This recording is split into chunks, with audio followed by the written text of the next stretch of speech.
I have to ask you, what is going on in the world right now? Though that's not fair. What is going on in America right now? It feels like this week specifically, everywhere you looked, it was just people getting shot left and right for, they described it as being in the wrong place, wrong time, which is oversimplified. But it is something that we have to talk about because over the last week or so, there have been so many stories with 4 specific horrible stories having a very similar theme. The first making big national headlines was Kansas City, Missouri, where a 16-year-old black teenager named Ralph Yarl accidentally went up to the wrong house to pick up his younger siblings. Right, it was a very simple mistake. Instead of going to Northeast 115th Terrace, he went to Northeast 115th Street, which also is just 1 block away. But before he could realize his harmless mistake, he was shot in the head and arm by Andrew Lester, an 84-year-old white man, with prosecutors saying that Ralph didn't even cross the threshold into the home and there was no evidence that any words were exchanged before Lester just fired shots through a glass door. According to the criminal complaint, Lester told police he saw a black male, quote, pulling on the exterior storm door handle and thought the person was trying to break into his house. But Ralph, who luckily is expected to make a full recovery, told officers he didn't pull on the door, he just rang the doorbell. Now Lester was initially taken into police custody but then released after 24 hours without charges, with that then resulting in protests and widespread outrage on social media. But then on Tuesday he was charged with felony assault in the first degree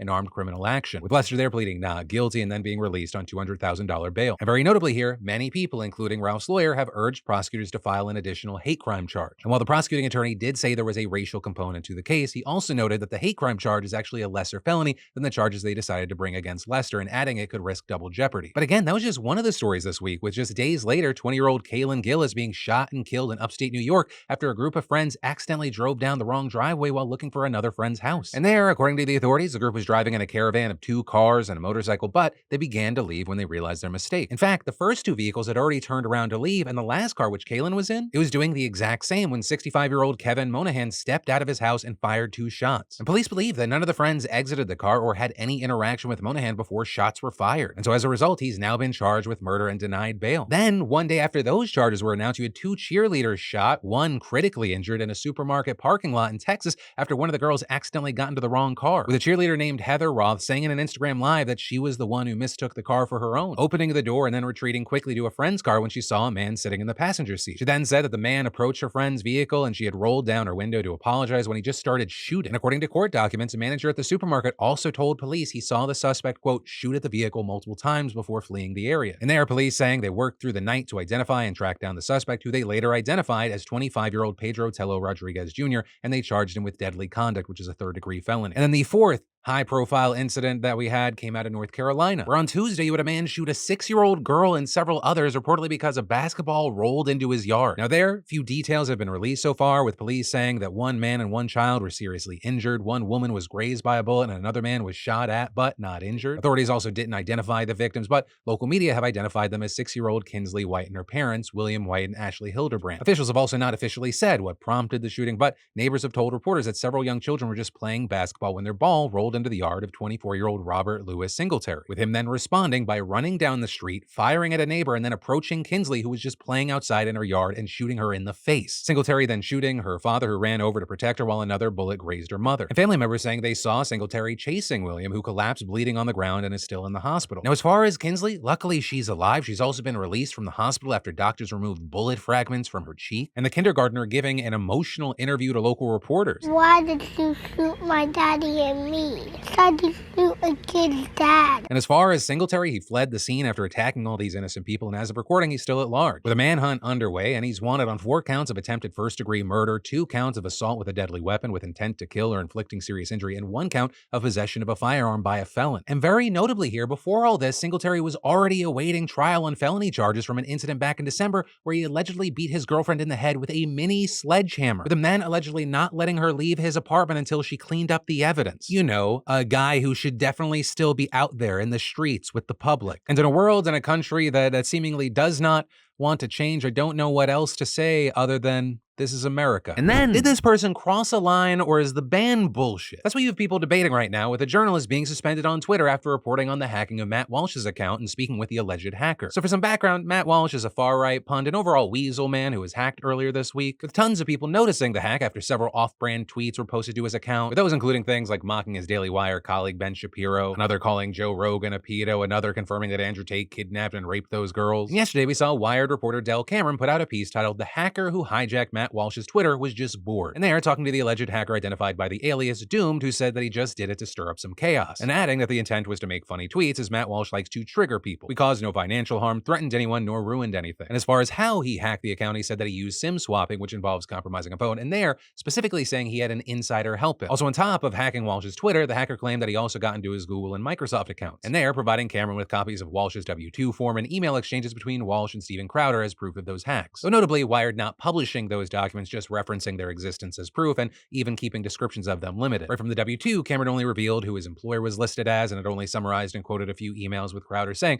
that those messages were actually largely benign. But that article was seemingly enough for Twitter to take action, with Dell Cameron posting to his Mastodon just got permanently suspended for publishing this story, and later posting another screenshot where Twitter said that he was suspended for violating rules against distribution of hacked material. With that message continuing, we don't permit the use of our services to directly distribute content obtained through hacking that contains private information, may put people in physical harm or danger, or contains trade secrets. But also, if you go to Twitter's policy page regarding hacked materials, it does seem to hold an exception for journalists in some capacity, saying there that because hacked material can be the basis for reporting, Twitter will defer to the editorial judgment of news outlets in its choices to publish it, and saying that in most cases, reporting on hacked materials constitutes indirect distribution, and in these cases, a violation of this policy would result in a label or warning message, not removal of the tweets from Twitter, which is also why you have Wired standing by its staffer, saying in a statement, neither Dell's story nor his Twitter feed contained hacked materials. We do not believe his account violated Twitter's policy, and saying we have not received any further explanation from Twitter, and our attempts to reach Twitter's press office were met with the customary poop emoji. We ask that the account be reinstated and that Twitter provide an explanation. Though, in response to that, some have said that it could do with the tweets where Cameron asked for Matt Walsh's DMs to be sent to his email, and arguing here he is seemingly trying to get the hacker to contact him,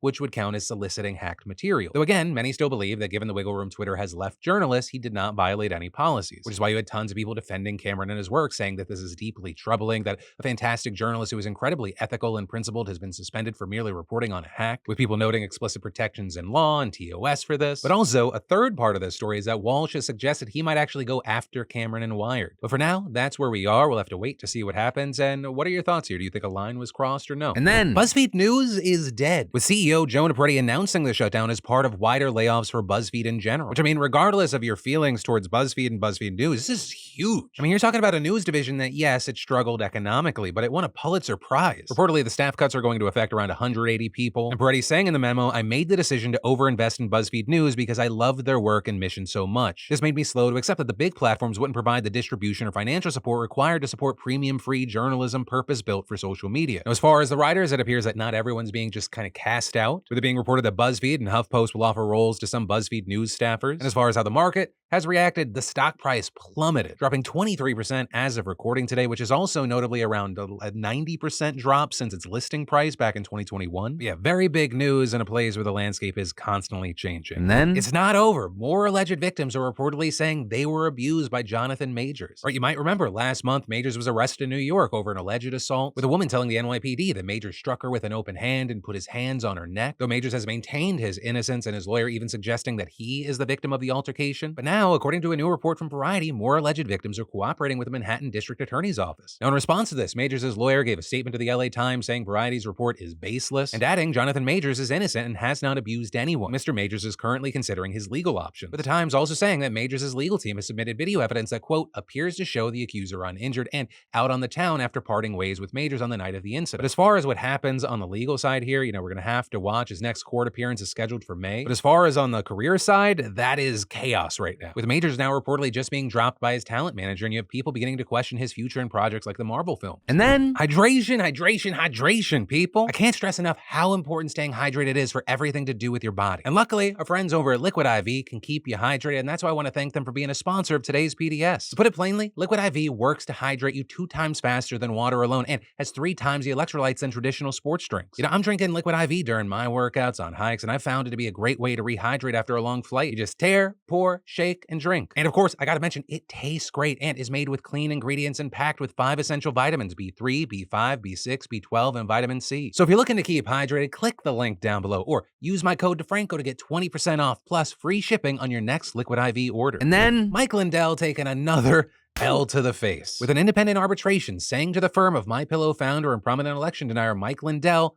you lost fair and square. And that in specific reference to a cyber expert beating his Prove Mike Wrong challenge. Right, because if you don't remember, after the 2020 election, Lindell spent millions and millions in dollars in spreading election denial. That including lawsuits, launching a television station, and just generally supporting other election deniers. And you might remember Lindell said that he had verifiable proof that China had interfered in the election, saying that he had data in the form of packet capture showing real-time influence from the Chinese that, quote, cannot be altered. They're 100% evidence. But he wouldn't and didn't reveal that data until August of 2021 when he held a 3-day cyber symposium. And Mike issuing the Prove Mike Wrong challenge, saying that if anyone could prove that the data he had was false or not from the 2020 election, he would pay them $5 million. And saying that his intention with the symposium was to attract media, cyber experts, and make politicians, quote, open their eyes. With it being Lindell's claim of packet captures that caught the attention of Robert Zeidman, a 63-year-old computer forensics expert. And a key thing to know is that Zeidman's a moderate conservative who has served as an expert for tech firms and IP lawsuits, and saying that he even voted for Trump in both elections. And he went into this sure that Lindell wouldn't offer this challenge if the data hadn't first been vetted. So he went to the conference, he entered the contest, and he received the rules, which according to the Washington Post say nothing of disproving Chinese influence, but instead proving that the data was not from the November 2020 election. And so when Zeidman reviewed the data, it was mostly PDF files, and the packet captures Lindell promised just weren't there, with Zeidman even testifying that some of the PDFs were just enormous files filled with seemingly random numbers and letters. So he laid it all out in a 15-page report saying, I have proven that the data Lindell provides unequivocally does not contain packet data of any kind and do not contain any information related to the November 2020 election. And Zeidman sends a letter to Lindell management a month and a half after the symposium asking for his $5 million,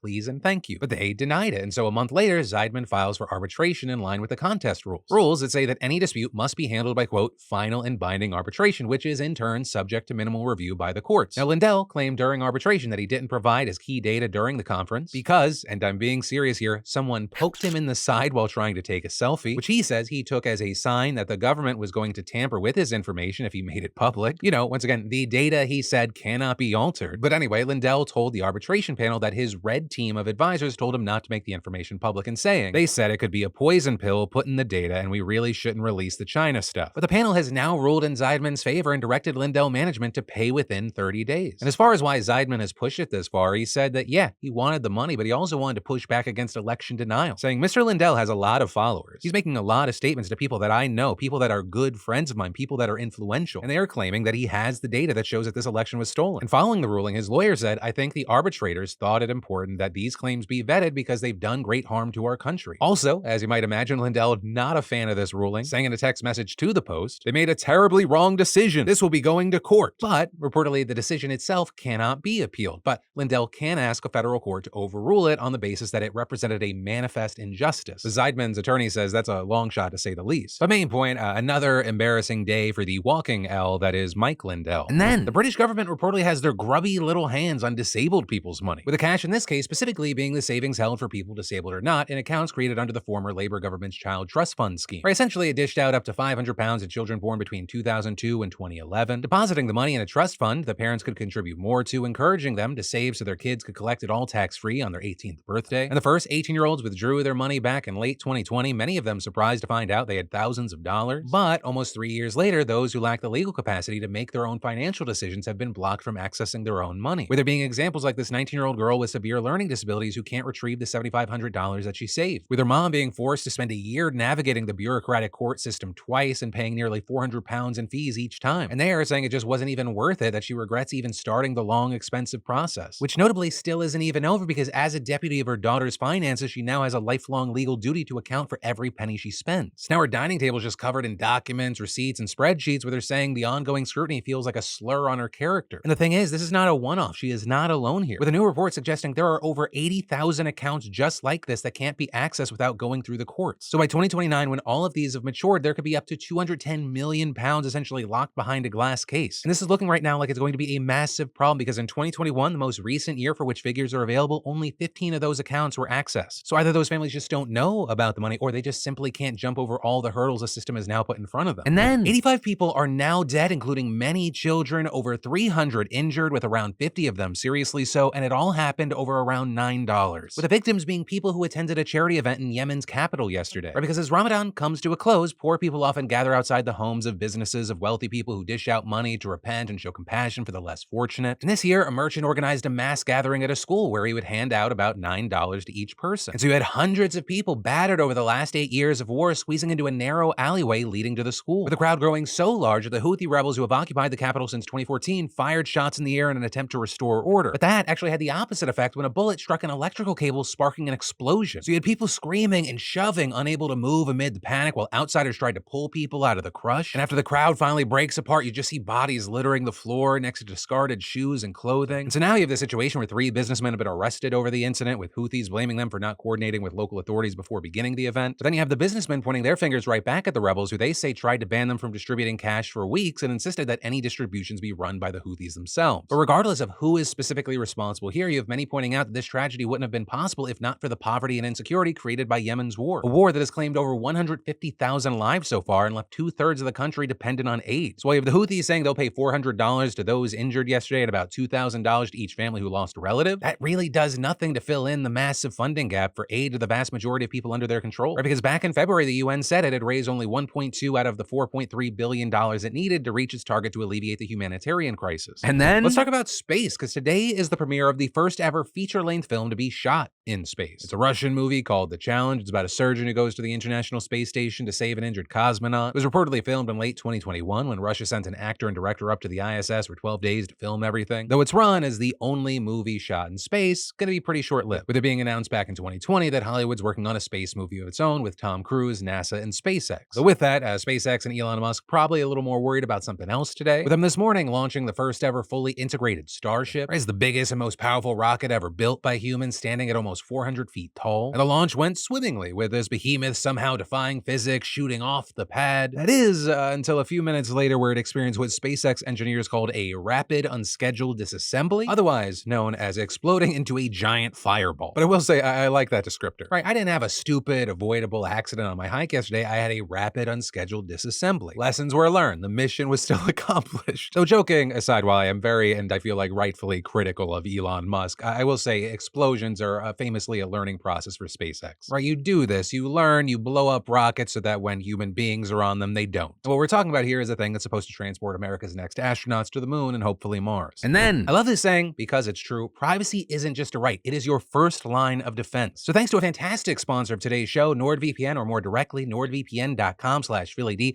you can easily help protect yourself from crappy people out there using your data for phishing attacks, getting passwords, or committing identity theft. And there's so many reasons to be protected by NordVPN. I mean, one for us is the number of foreign websites that we access for research to bring you the news. Using the NordVPN proxy extension makes it a no-brainer when browsing those sites, with our proxy extension being a lightweight VPN that helps protect your privacy, bypass censorship, and keep you safe while browsing the internet or even playing browser games. So it's not only foreign websites, but there are a lot of e-shops abroad offering products that you can't get here. And with the proxy extension, it's just automatically there, so when I or my wife are shopping, boom. It also loads faster and takes less resources when logging into an app. And very importantly, NordVPN doesn't collect activity logs. Your business is your business. So protect your privacy right now and go to nordvpn.com/PhillyD to get a huge discount on a 2-year plan plus an additional 4 months free. That's nordvpn.com/PhillyD, and it's all risk-free with Nord's 30-day money-back guarantee. And then the House just passed a sweeping bill banning and isolating trans students from sports, and it very likely will not just affect them. But there being major concerns across the board, including that the privacy of all women and even young girls are about to be seriously violated and that parental freedoms are going to be infringed on. And while trans rights are usually treated as kind of this two-sided culture war in the mainstream, polling has actually continually shown that Americans have incredibly complex and varying views on the matter. Right, for example, a Pew survey from last summer found that while a majority of American adults believe that trans rights should be protected, they're much more divided on some hot-button issues like those involving trans athletes, with nearly 6 in 10 saying they support proposals to require trans athletes to compete on teams that match the sex they were assigned at birth. And because this is such a divisive issue, I think it's important to look at both sides. Right, if you're a part of the majority there, looking into why the minority of Americans do support allowing trans folks to compete in sports based on the gender they identify as, especially because it's become one of the biggest platforms for Republican efforts to undermine those rights. Right, according to the Movement Advancement Project, a nonprofit think tank, 21 states have laws that ban students from competing on teams that match their gender identity. And the House vote today, which was 219 to 203 down strict party lines, was on a Republican bill that would essentially ban trans women and girls nationally from competing on female sports teams. The measure is also incredibly far-reaching, right? We're not talking about just like high school or D1 college athletes. This goes all the way to kindergartners, and it could have massive consequences. It would amend a section of Title IX, the law that protects against sex-based discrimination in education, so that federally funded funded schools would functionally be forced to either keep trans students off sports teams matching their gender identity or lose the money they need to operate. So to get a better idea about the scale of this legislation, what is at stake here, what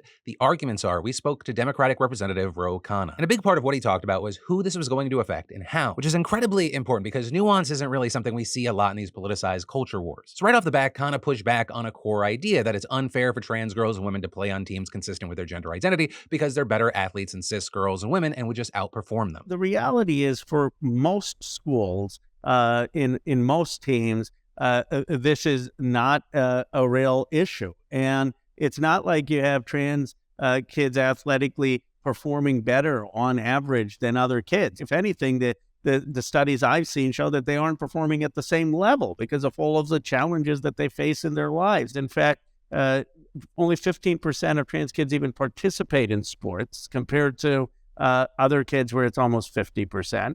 And this is often a way that they can have a community identity, that they're not isolated. And instead, it's become politicized because of a few high-profile cases. Look, there were a total of 35 or 36 trans college athletes in the whole country. And yet those cases are being held up instead of focusing on the thousands of young people where there's really this issue and where this complete ban would be cruel. And that last part's key because for those high levels of sports, collegiate, professional, and even the Olympics, there are standards and regulations meant to ensure fairness when it comes to trans competitors in the rare cases that it's an issue. Right? And for younger folks, the ability to just be a part of a team, to be part of a community is super important, especially for trans and LGBTQ plus kids that are already facing higher levels of exclusion and acceptance. Sports are part of the American ethos. It has such a formative experience on a child. And we know that trans kids are isolated, that it's so hard being trans, that they often don't have a sense of community. Well, when they're playing on a sports team,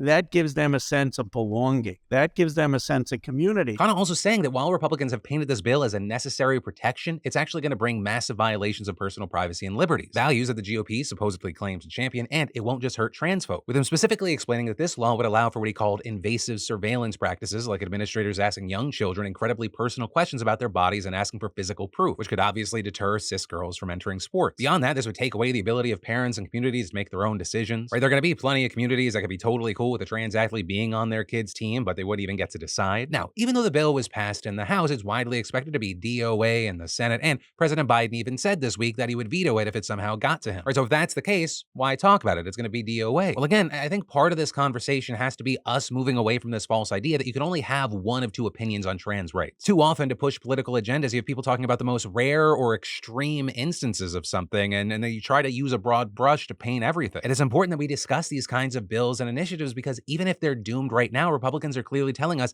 this is our platform, this is who we are, this will be a voting issue in 2024. With Khanna also saying that it is essential to highlight just how extreme these policies are. Well, we have to speak out against cruelty and discrimination, and it's appalling that the House of Representatives, even though it's one chamber, may pass a bill that's legitimizing discrimination. Imagine if the House of Representatives was passing a bill saying kids of Indian origin shouldn't be able to play baseball because their parents came from a country that played cricket. Would we just say, well, the bill's going to pass in the House of Representatives, but who cares? It's going to die in the Senate? No, they'd be outraged. How is the House of Representatives discriminating against kids of Indian origin? Well, right now, what the House of Representatives is doing is discriminating against trans kids. I mean, just picture yourself, one more point is as someone who is trans, who's 7th grade, 8th grade, going through all this hard time, and now you read the headlines that the United States House of Representatives has banned you from playing sports. You're not going to follow that President Biden vetoed it and the Senate didn't pass it. You're going to say, what message is my government sending? With them also going on to argue that it is important for Democrats to use their voices to support trans people, normalize their identities, and recognize them as human beings who are important parts of their community, the economy, and the fabric of America. I think there is this fear sometimes that if you stand up for trans rights and speak boldly about it and go on podcasts and speak on the floor, that somehow that's going to hurt us in the heartland or in the Midwest or rural communities. And I just couldn't disagree more. You know, what's hurting us in those communities is that our jobs have gone offshore, that we don't have economic production and economic opportunity, that we don't have childcare, and that we aren't standing up for working families, and the people feel the loss of the American dream. And actually, on that point, we specifically asked Khanna about the Pew poll showing that 60% of people support proposals that would ban trans athletes from playing sports that match their gender identity, and if Democrats felt pressured to fall in line with that position. Well, first of all, there's a time in politics where you just do what's right, and I draw that line again on issues of discrimination. And so on this issue, I don't think we should look at polling. I mean, there was a time in this country that discrimination against people who are Black, discrimination against women, probably polled as if there was support for it. He also went on to argue that it's not a controversial opinion for Democrats to hold because it's in step with the Biden administration's position, specifically noting that the administration recently proposed a rule that would prohibit schools from enacting sweeping policies that would categorically ban transgender athletes from universities and K-12 schools. Though an important note there is that policy would allow schools to block some trans athletes from competing on sports teams that match their gender identities if it could undermine what was seen as competitive fairness or lead to sports-related injuries. And as a result, some LGBTQ+ advocates criticize the move, saying that it creates a massive loophole that basically still gives supporters of the bans the grounds to implement them. And so we pressed Khanna on whether he supports that policy. Look, I would just say that this shouldn't be an issue that we should have trans kids be able to participate on school sports teams. I think the reason the administration drafted the policy in that way is they think that would be the best way of surviving legal challenge and would allow the vast majority of schools to still have trans kids there. So I support the administration policy, but as a personal belief, I believe that, especially when it's looking at school sports, you shouldn't be cruel and discriminating against trans kids. He also said that he thinks that Democrats in Congress need to back up their talk with action as well, and to do so by passing legislation that lets trans kids and their families and not the government make their own decisions about gender-affirming care. These are not easy decisions in terms of delaying puberty or having certain hormone therapy. And for the state to think that they're going to be better at making these decisions and to ban parents from doing that is, again, cruel and wrong. But ultimately, that is where we are with this situation right now. Obviously, we're going to keep our eyes on this specific bill and legislation. Also, I mean, this is a topic that comes up like every week. But in the meantime, I'd love to know your thoughts on this topic. And I know there are a lot of different things to talk about. For some people, it's a black and white situation. They're all in on the bans. They're all against the bans. With it also being such a complex story, I think there are people that have more nuanced takes, like drawing certain lines at age, drawing certain lines with certain types of sports, right? If it's like a combat sport or if it's a track and field. And what I hope is we can see like a nuanced, respectful conversation about that specifically, but I don't know if that can actually happen because we live in a society right now where there's a decent chunk of the population that don't want trans people to fucking exist or be alive. Which, to be clear, I want to have a nuanced conversation about the sports stuff, but if you are denying people's existence or you want them to die, etc., fuck those ignorant monsters. That's just a simple people are trying to exist and you don't want them to situation. That's a much more simple conversation. But that's where I'm going to end today's extra large Philip DeFranco show. If you like these extra large shows, of course, remember, hit that like button. Make sure you subscribe for our daily dives into the news. Also, if you're looking for more to watch, I got you covered here and in those links down below, including a special extra video from our buddy Zed Tabani. But as always, my name's Philip DeFranco. You've just been filled in. I love yo faces, and I'll see you next time.